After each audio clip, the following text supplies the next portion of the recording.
journey to the championships. Incredible victories and devastating losses have all led up to this, the end of the road for EGFC Rocket League. I like how organized everything is. It's really nice being able to, know your schedule well ahead of time, which can be, relatively unique, compared to a lot of tournaments. The production quality is awesome.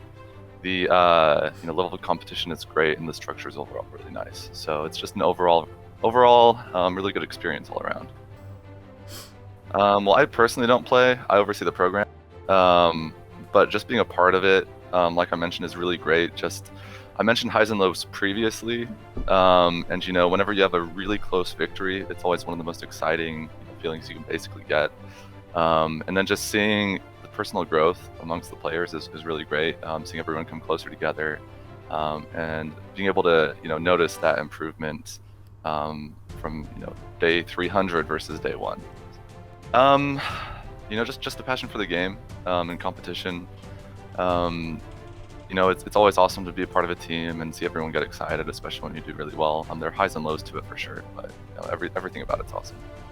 Practice and play a lot, but on top of that, great grades matter. So, obviously try to do your best academically, and then stay healthy body, healthy mind, that kind of stuff. But just put the time in all aspects of life, and we'll get there.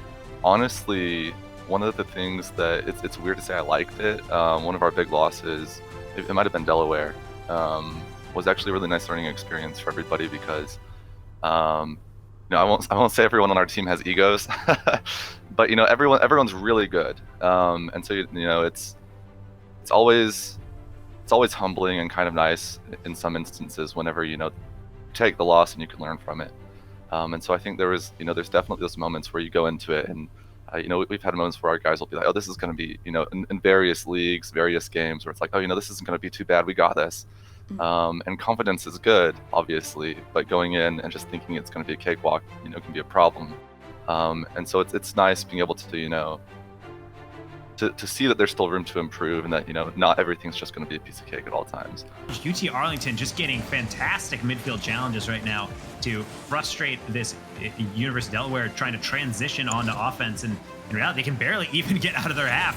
But maybe a miss might open up things right now. Rain, no boost. They're just going to lob it near goal. Vixa comes in, but Samba, another save across as they'll find some possession. But UD really find their way to still get some shots off, but they're still getting humbled a little bit by this UT Arlington defense as we cross halftime, and they've just gotten themselves a third. Rebound, no, it goes right out. Misses. That was almost money for UTA right there. It just didn't quite get inside the goal. Yeah, it followed through the shot, but the control was not there long enough. Now we're seeing Samba and Tone going for a little bit of a 1v1 battle. Not the rule one just yet, but now they're going to have to go back to defense. You saw Speedo is very far forward. This isn't going to be a 3v2. Now it looks like they're able to get it back. And again, this net is just wide open. Samba is just dancing on all of them. That was easy basket for Samba. Driving all the way. Those all day. They've had success sometimes, but more often than not, there's just been a little bit of a mistiming. Calculating those jumps on the fly is so difficult as a player to do. It's definitely something that I could never figure out. So kudos to UTA for trying, but if they're able to connect one or two more like this one, if there was someone there to follow up there, could have been a great goal. Is there going to be the follow-up? You see it, they're all there. They're all able to connect shots and passes, but Seton Hall, their defense right now, a bit impenetrable. And it looks like another shot from Adverse. Sooner on the demolition for UTA, they might have been able to stop that goal. And again, that lead cut down from 3-2. Tone has been scoring all the goals in this game, and I'm not going to make another pun, but now Vibes came in and gets them back in with just 1 point down with 50 seconds left. And I tell you what, Seton Hall, it could be 5 seconds left to play. Seton Hall can still tie it up. They've just been scoring fast, quickly. 17 weeks, 26 teams.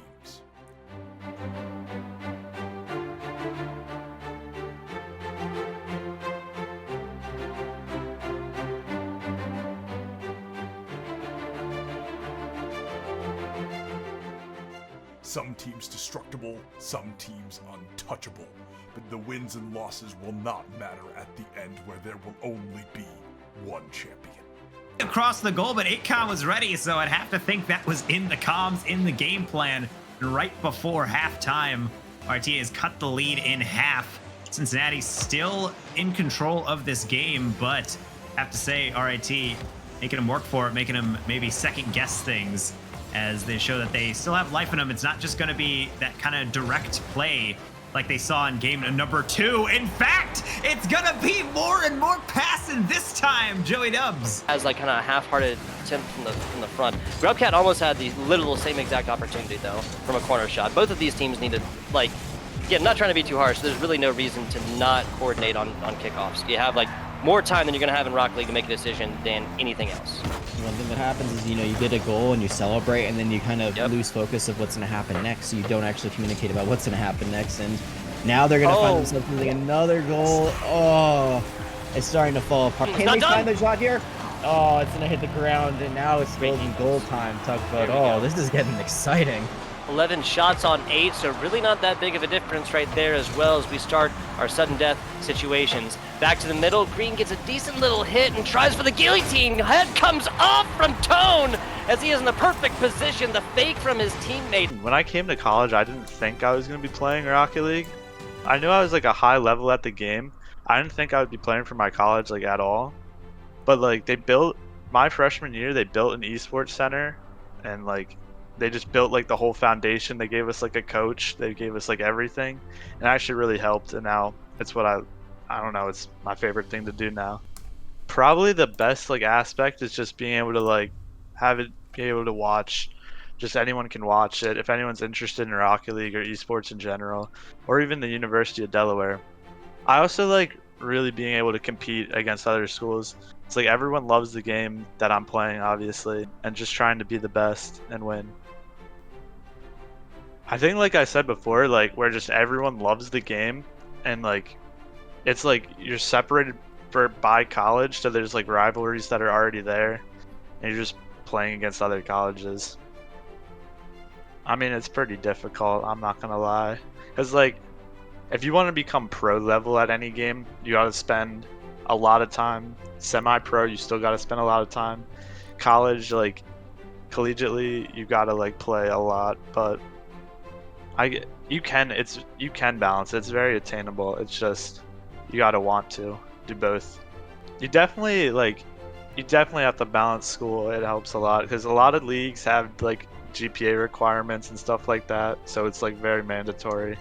Just like I'd say like go to a school that you want to go to first, and then if they have Rocket or any esports there, it's a plus, but just try to focus on school mostly.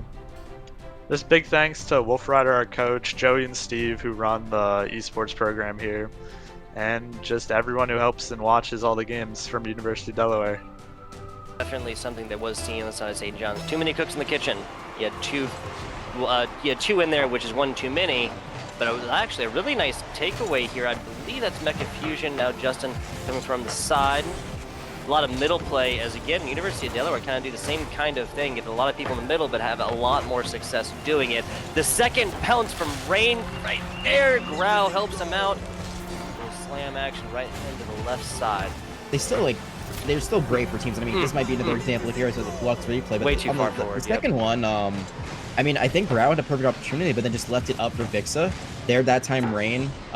Grau was there to possibly hit it, but Rain actually followed through on their own, deflection off the crossbar. You see, but they're making opportunities for each other. Exactly. And that's so big. And I think the other thing is, like, with the demos, the point I was trying to get to a bit earlier was that they're just playing so aggressively, and they're not afraid to throw them out there. And St. John's, again, I think they've only done it once. I'm sure Twitch Chat will correct me if I'm wrong, but it's putting them way behind because of that, and that's just a great aerial dribble there. Or all that other information that has come from a decently similar game from, that's been played for, 100 and some change years. It's been around for a very, very long time. Not as fast. Maybe one day we will see with cars in real life, but for now, the good thing for St. John's is they have, again, got on the board. So none of these matches in this series, they've been shut out. They just got a really nice demo. So see if they can make something out of it. Immediately it's traded back, so I don't think they can. But with that goal, I was going to say, the script writers, they want to have their perfect story, right? So quarterfinals April 16th and 17th, semi and grand finals April 23rd through 25th.